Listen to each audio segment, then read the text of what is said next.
अस्सलाम वालेकुम। जैसा कि आपको पता है कि आज मरी में नहायत ही अफसोसनाक वाक़या पेश आया है, जिसके बाइस 20 से ज़ायद अफराद की गाड़ियों में अमवात के बाद सियाहती मकाम मरी को आफत ज़दा करार दिया गया है। दर्जनों सियाह अफराद जाँ बहक हो गए हैं, फौज तलब कर ली गई है, इमरजेंसी नाफिज कर दी गई है। मरी में फिजाई ऑपरेशन की तैयारी मौसम बेहतर होते ही हेलीकॉप्टर इमदादी सरगर्मियों में हिस्सा लेंगे। मुल्की सियाहती मकाम मरी में बर्फानी तूफान और हलाकतों के बावजूद मंचले मरी जाने पर बज़िद है।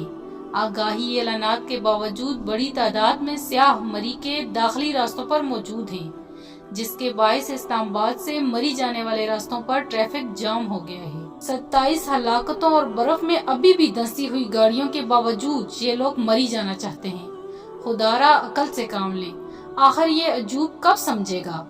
इतनी हलाकतों और मुसीबतों के बाद भी ये मरी जाना चाहते हैं, और अगर इनके साथ यही वाक़यात दोबारा से रुनुमा हुए तो यही लोग उठकर हुकूमत और पुलिस को जिम्मेदार ठहराते हैं। खुदारा अपनी जानों की हिफाजत खुद करें, ये अल्लाह की तरफ से बहुत बड़ा अतिया है।